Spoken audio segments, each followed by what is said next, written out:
the NBA, right, Matt, to me, are they at the point where they might have to start thinking about going back in the bubble? I'm hearing rumors right now about this next game the Celtics have on their docket is the Philadelphia game.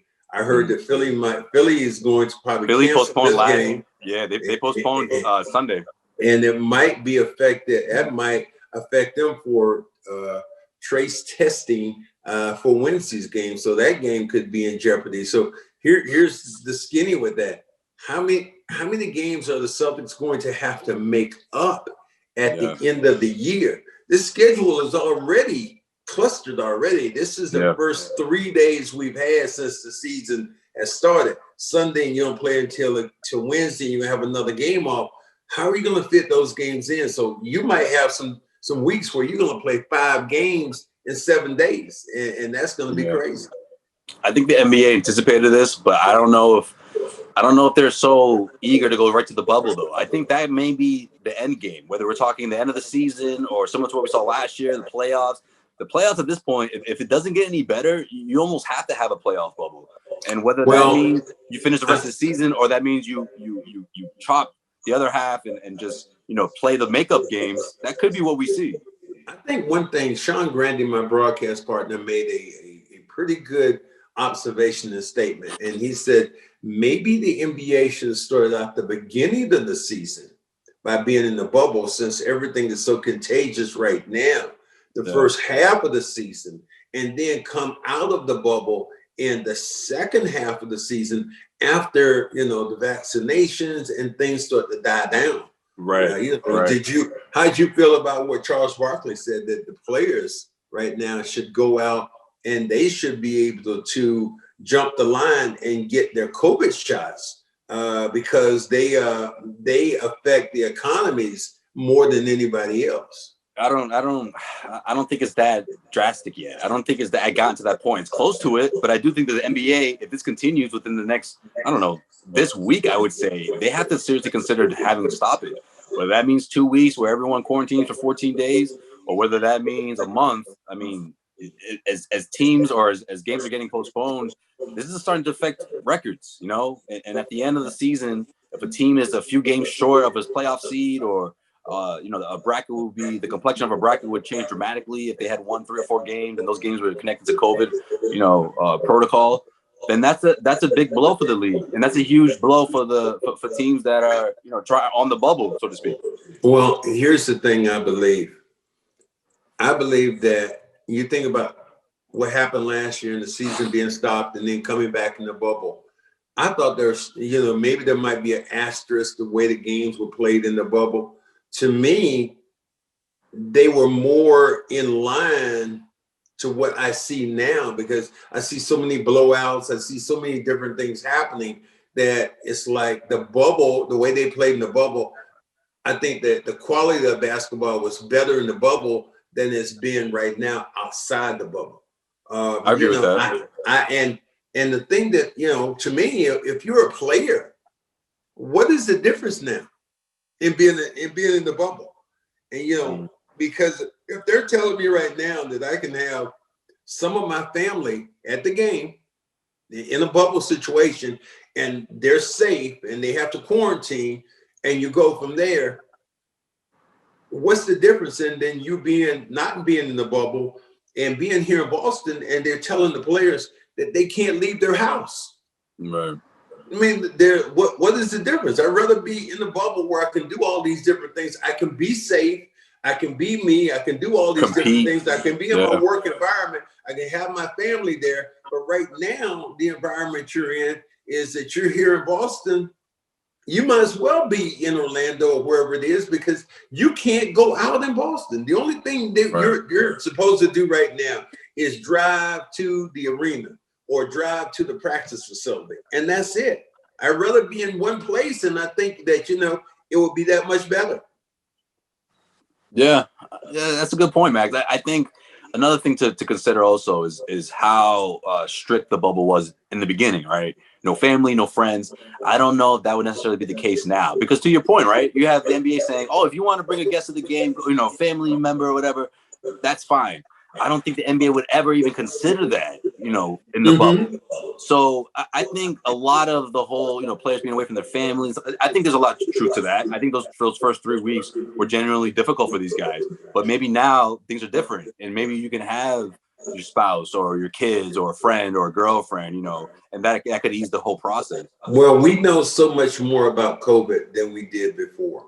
So That's true. I think in that light, instead of me being trapped in my home or trapped in a city, or you're now missing games or look how many guys, this is what I really believe. How many guys got COVID while they were in the bubble? It was like not a lot, but almost none. None, almost none. Yeah, well, they arrived, they quarantined, and then they were fine. Yeah. Compared to now. Yeah. How many guys have gotten COVID? And is it going to take? Here's the thing, and God forbid this happens, but let's put it out there. What happens if a guy gets COVID to the point where he succumbs because of COVID? Now what? Now what do we do? That's why, to me, I'd be hard pressed to say I wanted to be in a bubble again. But if I'm safe in a safe environment, playing in that way, I think I'd rather do it that way. I would rather do it in that fashion, because you're not giving me there's no advantage to being home right now.